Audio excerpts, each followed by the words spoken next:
بسم اللہ الرحمن الرحیم۔ حابیل اور قابیل۔ اب حضرت آدم اور حوا مل کر رہنے لگے۔ دونوں سے مل کر انسانی نسل کا سلسلہ شروع ہوا۔ حضرت حوا کو جب بھی حمل ہوتا دو جڑواں بچے پیدا ہوتے، ایک لڑکی ایک لڑکا۔ قابیل کا جنم ہوا تو ساتھ میں ان کی بہن عقلیہ بھی پیدا ہوئی۔ اسی طرح حابیل کا جنم ہوا تو بہن یہودا بھی پیدا ہوئی۔ خدائی کا حکم کے مطابق حضرت آدم کی شریعت میں یہ قانون بھی مقرر تھا کہ ایک پیٹ کی بیٹی اور دوسرے پیٹ کا بیٹا آپس میں بیاہے جاتے تھے۔ حضرت آدم نے اسی قانون کے مطابق اسی آپس میں شادی کر دینی چاہی، لیکن قابیل نے باپ کا حکم نہ مانا۔ حضرت آدم نے حل یہ نکالا کہ دونوں بیٹے قربانی پیش کریں۔ جس کی قربانی قبول ہو عقلیہ اس کے نکاح میں آئے۔ انسانی روح کو پیدا کر کے شروع میں اللہ نے اپنے حاکم و پروردگار ہونے کو منوایا تھا اور فرمانداری کا وچن لیا تھا۔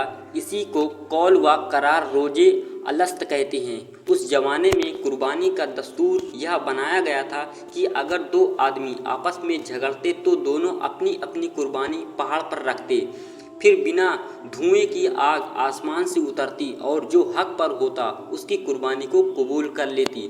جب دونوں بھائی راضی ہوئے تو حابیل نے ایک موٹا تازہ میڑا اور اپنے گلے میں سے جدا کیا اور قابیل ایک ٹوکرا گیہوں کا لے جا کر رکھ دیا۔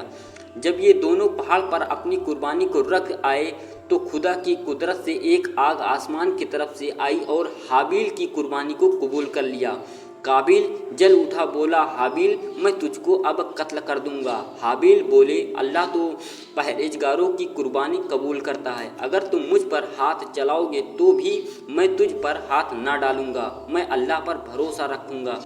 لیکن قابیل تو جلن کا شکار ہو گیا تھا۔ اس پتھر دل نے موقع دیکھ کر حابیل کے سر پر ایسا پتھر مارا کہ حابیل شہید ہو گئے۔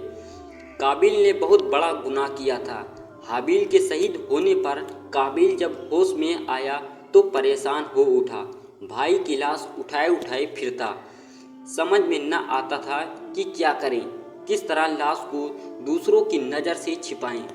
پھر اللہ کے حکم سے دو کوے آئے، وہ بھی آپس میں لڑنے لگے۔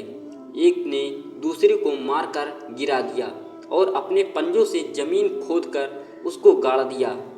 قابیل اس پورے واقعے کو اپنی آنکھوں سے دیکھ چکا تھا۔ من ہی من سوچنے لگا، افسوس کوے سے بھی گھٹیا ہوں کہ اپنے بھائی کی لاش نہیں چھپا پاتا۔ پھر اس نے زمین کھودی اور بھائی کی لاش کو ڈھانک دیا۔ قابیل کا یہ جرم بھیانک تھا۔ خدا نے حکم دیا کہ سزا کے طور پر اسے بھی قتل کرو۔ قابیل کو معلوم ہوا تو وہ بھاگ کھڑا ہوا اور یمن دیش پہنچا۔ وہاں وہ آگ کی پوجا کرنے لگا۔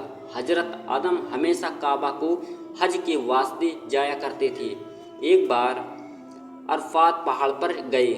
اللہ تعالیٰ نے ان کی پیٹھ سے قیامت تک پیدا ہونے والی تمام نسل کی روحوں کو، جن میں اچھوں کو سیدھی طرف اور بروں کو الٹی طرف لا کھڑا کیا، اور ان سب نے پوچھا الستُ بربکم، کیا میں تمہارا رب نہیں ہوں؟ سب نے کہا بلا، ہاں تو ہمارا رب ہے۔ اللہ تعالیٰ نے ان کے اس اقرار پر فرشتوں کی گواہی لی اور اسے حجر اسود کالے پتھر میں امانت کے طور پر رکھ دی۔ حضرت علی رضی اللہ اسی لیے روایت کرتے ہیں کہ جو کوئی حج کرے گا تو حجر اسود اس کی گواہی دے گا۔ جب حضرت آدم نے اپنی اتنی نسل کو دیکھا تو خدا سے عرض کیا کہ خداوند اتنے سارے لوگ دنیا میں کہاں سمائیں گے؟ ارشاد ہوا کہ اے تمام روحیں ایک ساتھ دنیا میں نہیں آئیں گی، کچھ کو زمین پر رکھوں گا، کچھ مرنے کے بعد زمین کے نیچے ہوں گی، کچھ کو باپوں کی پشت میں اور کچھ ماں کے پیٹ میں ہوں گی۔ حضرت آدم جب عرض کر رہے تھے اس وقت حضرت آدم کی سیدھی طرف ایک حسین نوجوان موجود تھا، وہ رو رہا تھا۔ حضرت آدم کی نظر اس پر پڑی تو انہوں نے حضرت جبرائیل سے پوچھا کہ یہ کون ہے؟ انہوں نے بتایا یہ تمہاری نسل ہی کا ایک نوجوان ہے جو اللہ کا پیغمبر ہے، نام داؤد علیہ السلام ہے، ایک چھوٹی سی خطا کی وجہ سے وہ رو رہا ہے۔ حضرت آدم نے پوچھا عمر کیا ہے؟ بتایا 60 برس۔ پھر حضرت آدم نے قبلے کی طرف منہ کر کے دعا کی کہ خداوند میری عمر تو